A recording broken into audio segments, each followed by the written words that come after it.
새정치민주연합 혁신위원회가 떠나면서 던진 인적 쇄신안의 후폭풍이 점점 거세지고 있습니다. 이런 가운데 여야 대표가 이르면 오늘 오후 만나서 정치 관계법 논의를 시작할 것으로 보입니다. 황장수 미래경영연구소장, 유영화 시사평론가 두 분 모셨습니다. 어서 오십시오. 안녕하세요. 안녕하세요. 말 그대로 김상곤 혁신위원장이 핵폭탄을 던지고 혁신위 활동을 마무리를 했습니다. 황 소장님, 백의종군 선당후사 하라고 했는데 대상자들은 하겠다는 사람이 아직은 없는데 오히려 반발은 거세지고 있는 것 같아요. 어떻게 보십니까? 먼저 그 혁신위원회 같으면 당의 공천에 있어서 지금 새정치민주연합이 내년 총선에서 승리할 수 있는 행태로 당의 공천을 하는 어떤 방법론에 대한 가이드라인을 제시하는 것이 저는 원칙이었다고 봅니다. 예.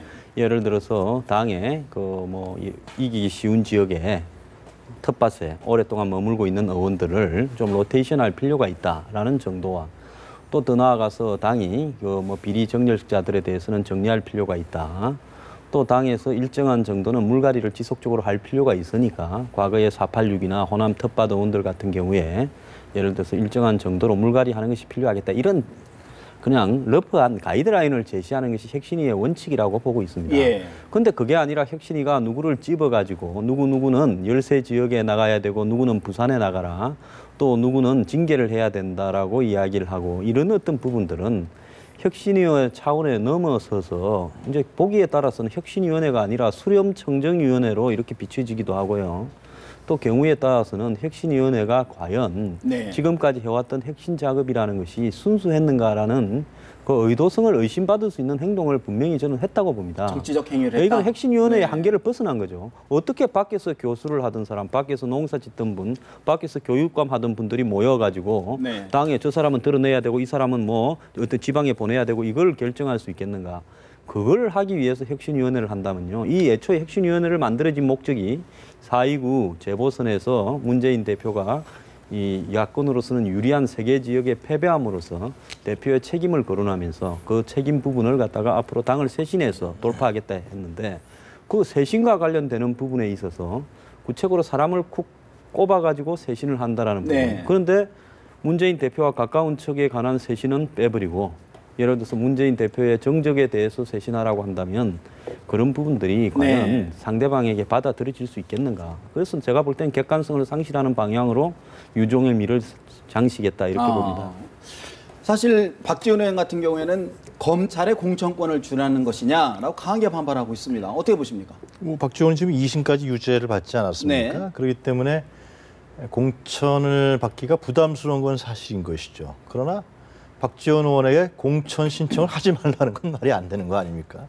그것은 당원으로서의 자기인 것이고 그리고 아직 대법원의 판결이 남아있기 때문에 결국은 지금 황 소장께서 상당히 정확하게 얘기를 해주셨다고 생각이 드는데요. 결국은 박지원 의원을 여론재판화하는 꼴이 되는 것이죠. 근데 참 저는 안타까운 게 이런 과정으로 새정치민주연합이 가게 되면 내년 총선은 필패다. 100석 이하 얘기가 지금 나오지 않습니까? 해당 행위라고 얘기를 하시던데요. 문재인 대표는 100석 이하로 내려간다 얘기하는 건 해당 행위다. 저는 당원이 아니니까. 그런데 그게 왜 해당입니까? 그렇게 이제 당내에서 그런 얘기를 하더라도 그건 예상을 하는 것이지. 그래서 이제 잘해보자 그런 거 아니겠습니까? 당내에서는 그러한 부분들로 자꾸만 갈라치기를 하고 여론 재판화하고. 정치의 실종이 와버린 것 같고요. 이제 아마 이렇게 되는 경우에는 어떻게 보면 통합을 얘기했는데 통합이 아니라 결국은 기득권 싸움으로 가는 형태로 가는 것이죠. 기득권 싸움으로 가면서 기득권 물어뜯는 이러한 야권이 어떤 전쟁터가 돼버리는 이러한 형국으로 가기 때문에 특히 범주류에 있는 정세균 의원까지도 지금 나가라 그러지 않습니까? 다른 데로 가라 그러는데 잘 아시겠지만 종로구는요. 만만치 않죠. 간단한 데가 아닙니다. 정책인 의원이 거기서 초선인데 거기서 종로에서 그때 무진장에서 올라와서 거기서 또 한 번 된다는 건 보장하지 못합니다. 오세훈 전 서울시장이 얘기가 되고 있죠. 오세훈 전 시장 얘기되고 이제 거기에 터질 때가 아닌 박진 전 의원도 거론되는 상황인데 들리는 얘기하면 정세균 의원이 굉장히 열심히 지역구 활동을 하고 있다 그러지 않습니까? 불안한 거거든요. 굉장히 유명세 갖고 안 되는 동네가 종로인데 다른 지역에 가라. 그러면은 다른 지역에 가게 되면 영남으로 가는 얘기인지 그러면요. 강남으로 가든지. 강남으로 가든지 뭐 그런 건데 어떤 결과가 나타냐 하면은 그 현재 현역 의원 아닙니까? 네. 그럼 만약에 거기다 누구죠? 정세기 의원을 그럼 다른 데로 보내고 다른 네. 사람을 박는다고 한데라도 이길 것이냐 질 것이냐. 차라리 정세기 의원이 가장 가능성이 높은 후보 중에 한 명이죠. 현재는요. 뭐 김한길 의원도 마찬가지 아니겠습니까? 광진구도 어떻게 될지 모르는 동네인 거죠. 네. 안철수 의원도 지금 노원에서 과연 자기 총선에서 된다 안 된다 보장이 있는 거. 서울은 어떻게 될지 항상 모르는 그렇지요. 지역 동네입니다. 예. 뭐 이해찬 의원 세종시도 마찬가지인 것이고요. 그러면은 그 사람들이 잘할 수 있도록 힘을 돋궈주고 당이 밀어주고 이러한 작업들을 해야 되는 것이지. 과거에는 그랬습니다. 과거에는 예를 들면 호남에 있는 사람들, 호남에서 오랫동안 3선, 4선 하는 사람들, 유명세에 있는 사람들은 수도권으로. 호남 그만 버리고 수도권 네. 와서 붙어라. 사실 호남은 선거가 안방이다. 아니니까요. 네. 그래서 차출돼서 오는 케이스는 있었지만 이런 경우는 참 너무 황당한 것 같고요. 현실과 좀 맞지 예. 않다. 그런 그리고 말씀이시고. 이번에 혁신위원회에서 발표했지만은 물갈이를 한다는 것인데 이건 혁신이라고 과연 볼 수 있는 거? 과거에 계속 해왔던 방식 중에 하나입니다. 항상 해왔던 방식 중에 하나예요. 선거용이죠. 네. 이건 정당의 혁신이 아니라 선거용으로 우리가 이렇게 뭐 나이 든 사람들, 오래 한 사람들을 내쳤으니까 우리가 새로운 정당으로 탈바꿈합니다라고 국민학회 내비치는 것인데 네네. 사실상에 있어서 선거용으로 정당이 내보이는 효과밖에 없는 것이죠. 정당이 네. 새로워지는 건 전혀 아닌 것이죠. 황 수사님, 사실 이제 주목받는 게 하나 어제 혁신위가 이제 문재인 대표한테 부산 출마를 권유를 했는데 지금 지역구인 사상이 아니라 영도로 출마를 해라. 근데 영도가 바로 이제 김무성 대표의 지역구 아니겠습니까? 근데 여권 내에서도 또 한번 해봐라 이런 분위기가 있어요. 어떻게 봐야 됩니까?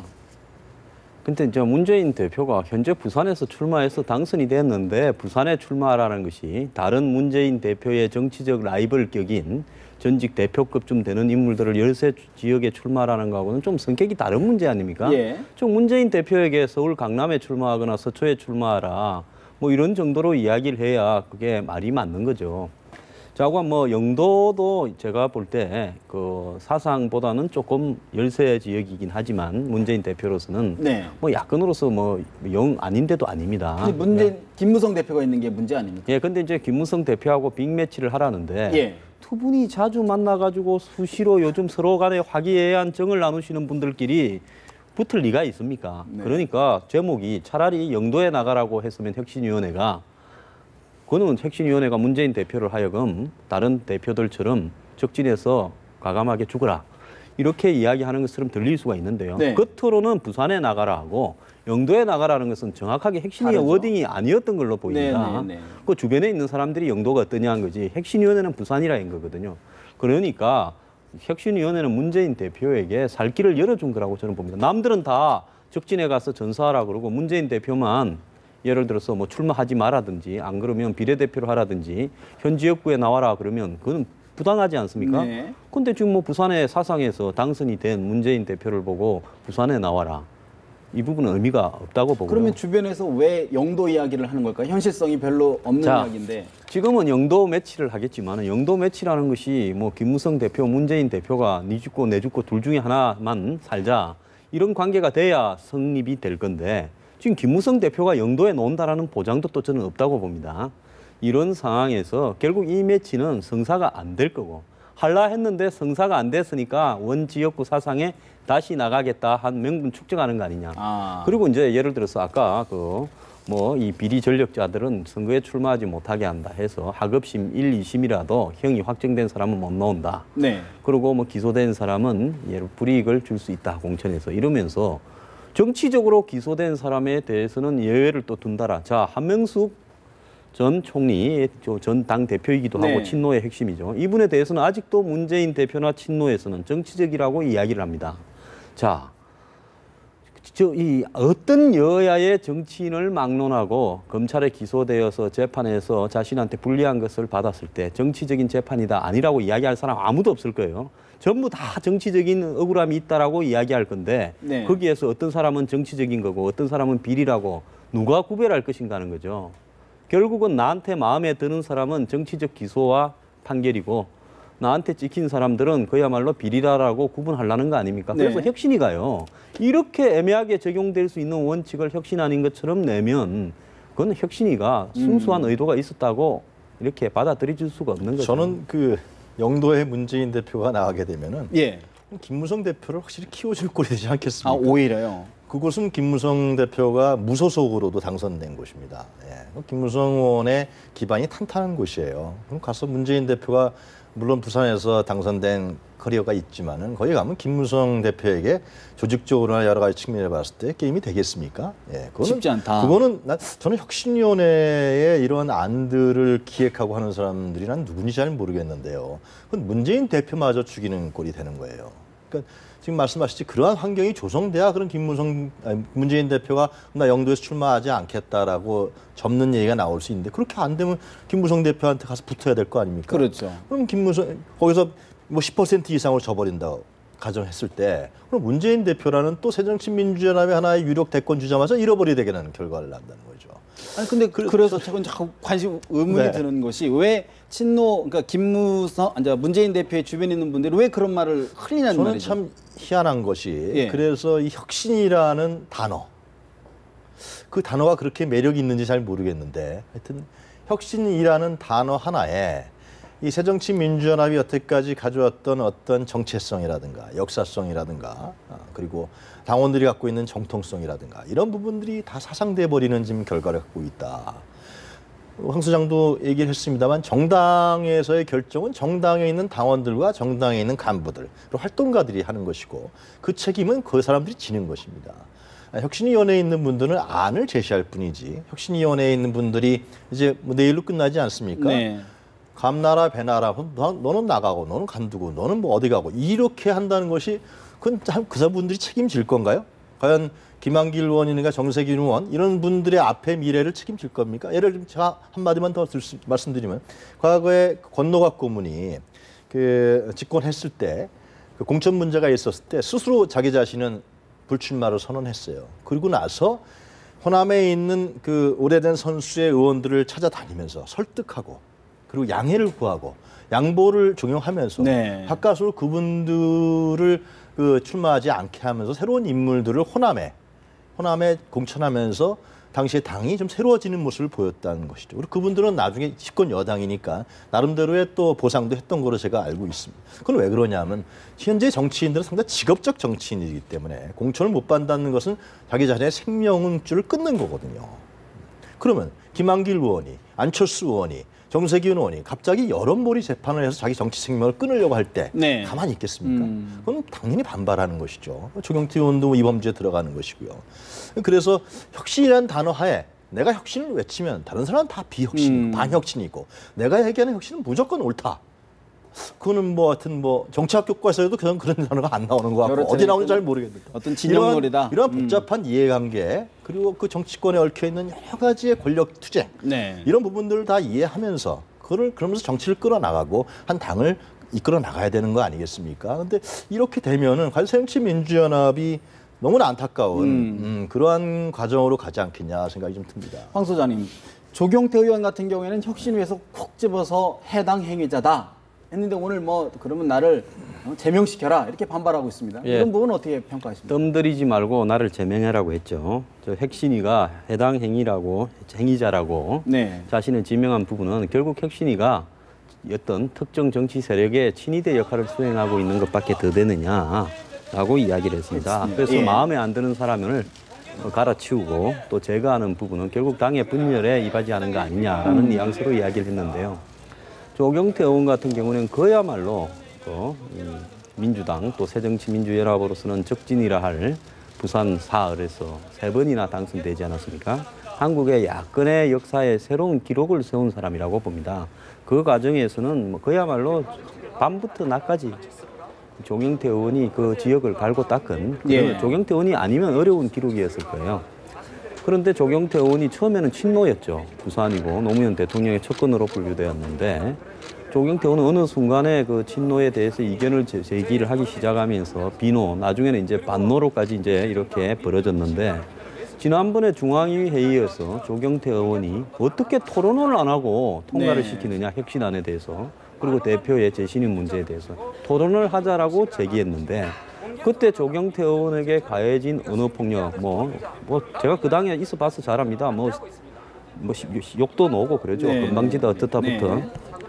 그런데 조경태 의원 말이 전적으로 맞지 않습니까? 정당이 옳든 그러든 충분한 토론을 해야 되고 토론 결과 이제 표결을 할 때는 뭐 이 문재인 대표의 재신임이 걸린 항목 같으면 인사와 관련되는 거기 때문에 무기명 비밀 투표도 해야 되고 예.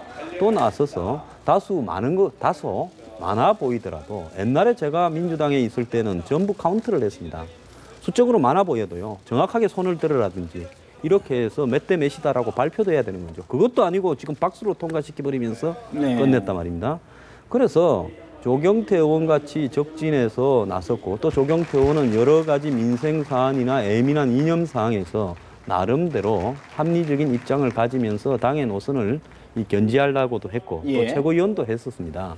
그렇다면 예를 들어서 문재인 대표로는 조경태 의원 같은 사람을 포용하고 안고 가는 모습을 보여야 오히려 이 혁신안이 좀 그래도 사람들을 진정성을. 당의 통합에 이바지하는구나 하는데 혁신위가 문 닫기 전에 꼭 집어서 조경태는 해당 요인자니까 처벌하라고 하고 그다음에 기다렸다는 듯이 당의 윤리심판원이 당일날 예를 들어서 정청래 최고 네. 같은 경우에는 뭐 발언으로 여러 차례 무리를 불러일으키고 또 주성영 최고위원에 대해서 뭐 모독적인 발언을 네. 했다 해서 1년 이 자격 정지를 받았다가 6개월로 감해줬다가 당일날 사면을 시켜서 120일 만에 최고위원으로 복귀하게 하지 않았습니까? 네. 그런데 조경태 의원 같은 경우에 욕설을 했습니까? 남한테 심한 말을 하기를 했습니까?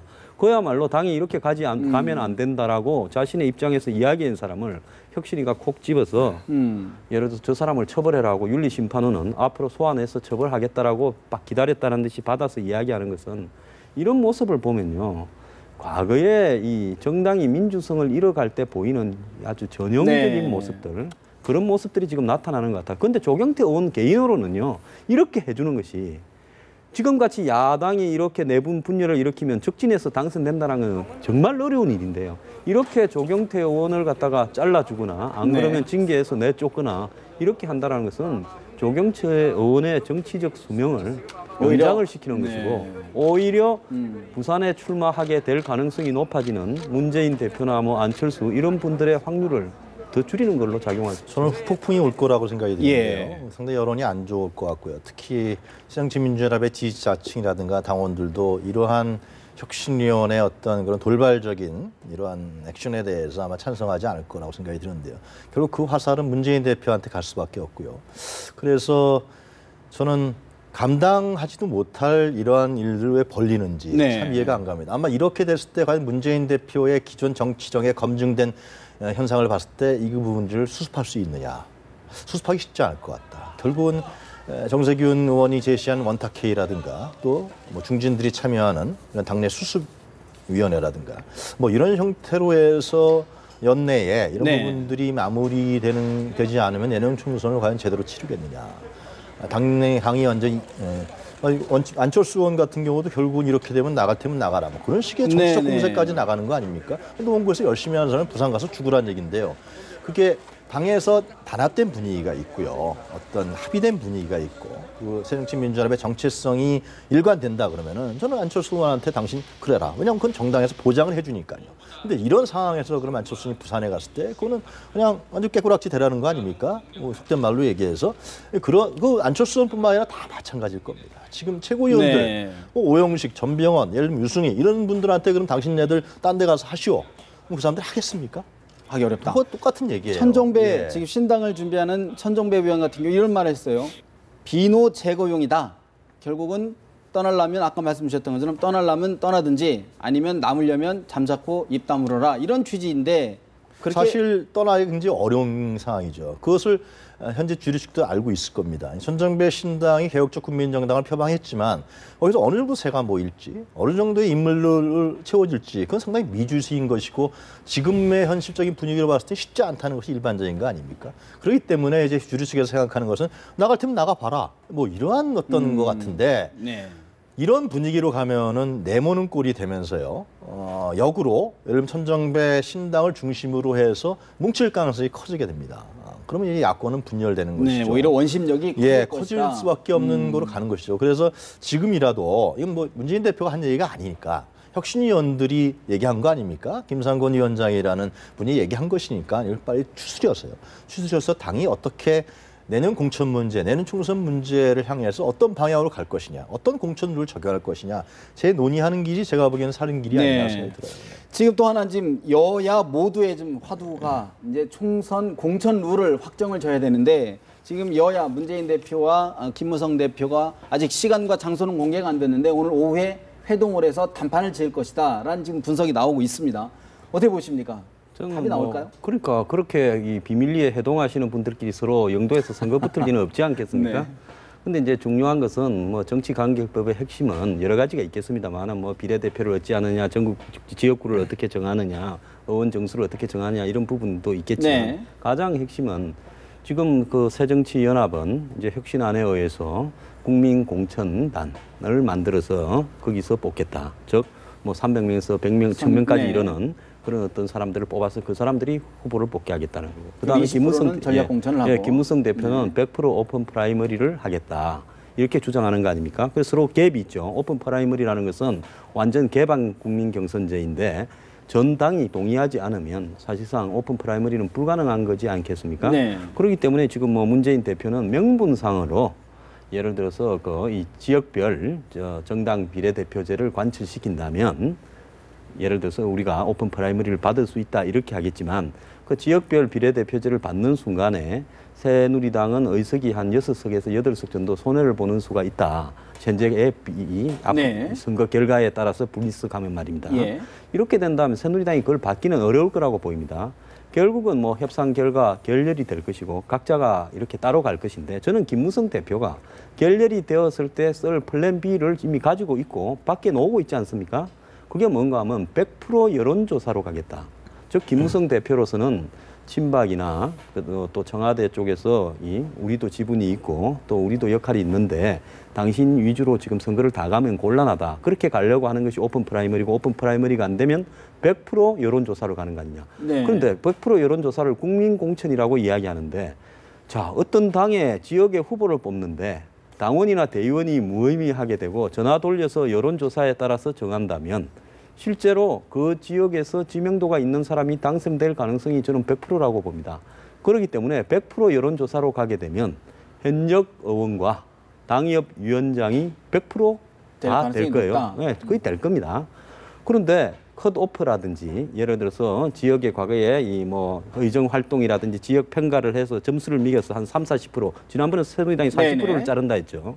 이런 게 하나도 없이 있는 사람 그대로 둔 채 100% 여론조사를 하겠다면 거의 99.9%가 살아서 생활할 가능성이 높아요.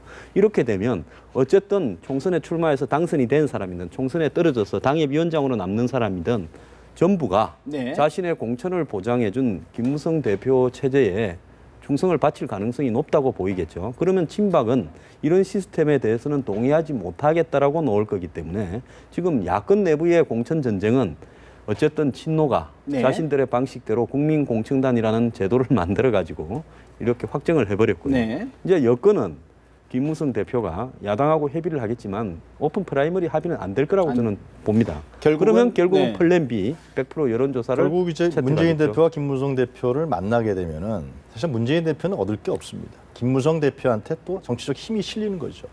그런 야당 대표하고의 오픈 프라이머리 협상을 통해서 자기가 자신이 당내에서의 친박계가 반대하는 오픈 프라이머리 정치적인 활로를 뚫어나가는 과정으로서 되는 것인데 문재인 대표도 만나겠다 그러거든요. 근데 지금 설명하셨지만 오픈 프라이머리든 여론조사든 하게 되면은 그 정당이 뭐하러 있습니까? 대의 정치가 무색해진다. 아니 정당이 있을 이유가 네. 없는 것이죠. 그러니까 미국의 오픈 프라이머리 참 착각하는데 미국은 뭐 잘 아시겠지만은 민주당원, 공화당원 딱 나눠져 있고요. 그러니까 딱 두 표로 나눠지지 않습니까? 그렇기 때문에 오픈 프라이머리를 해도 그것이 성립이 돼요. 근데 우리나라는 어느 지역을 가도 그럼 예를 들면 새정치민주연합 당원, 예를 들면 새누리당 당원 이게 나눠지니까 아니잖아요. 오픈 프라이머리 하려면 조직 동원해야죠, 돈 선거해야죠. 또 금권 선거 해야죠. 그 후유증이 쉽지 않다는 걸 이미 겪었단 말이에요. 한국적 현실에 전혀 맞지도 않아요. 그리고 오픈 프라이머리 시초는 예를 들면 미국에서 민주당세가 센데 오픈 프라이머리 하면 그게 당선이기 때문에 그런 절차를 겪었던 그런 제도 중에 하나인데 이것을 마치 오픈 프라이머리를 하면 민주주의를 하는 것처럼 그러나 실제로 말씀하셨지만 민주주의가 아닌 것이죠. 네. 현재의 기득권들, 엘리트들을 정치 엘리트들을 다시 한번 당선시켜주는 아주 위장된 민주주의 제가 제도란 그걸 말이죠. 조금 한 예. 오픈 프라이머리를 하려면 예. 적어도 미국처럼 청소년 시절부터 민주당이면 민주당, 공화당이면 공화당까지 집안 대대로 자기 당원. 돈과 자기가 휴가 내서 자기의 돈을 들여서 그 정당에 봉사하는 사람들에게는 오픈 프라이머리가 의미가 있고요.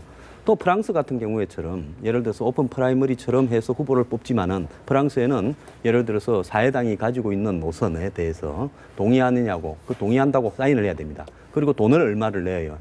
당비격임으로. 그래서 사실 그 정당의 노선에 동의하고 또 동원을 내면 그것 진성당원이나 마찬가지잖아요. 이런 전제하에서 오픈 프라이머리가 진행되는 거지 한국처럼 실질적으로 구 통진당 외에는요. 저는 통진당이 다른 거는 모르더라도 그분들 사상이 좀 그래서 그렇지 이 진성당원은 즉 당비를 내고 당의 헌신적인 당원은 통진당이 제일 많았어요. 나머지 정당들의 당원이라는 것은 사실상 무의미한 상황에서 오픈 프라이머리를 하겠다라는 것은 한마디로 정치적인 브로커를 대량 동원해서 예를 들어서 하고 있는 사람, 즉 계속 하는 사람한테 공천을 주자라는 공천 방식입니다. 결국은 오늘 여야 대표의 만남이 각자 길, 각자 도생을 가기 위한 명분에 불과하다. 그렇게 둘이 만나는 걸 보면요. 네. 두 사람이 영도에서 붙을 가능성이 없다라는 것을 입증하는 거죠. 알겠습니다. 오늘 말씀 여기서 줄여야 될 것 같습니다. 두 분 말씀 고맙습니다.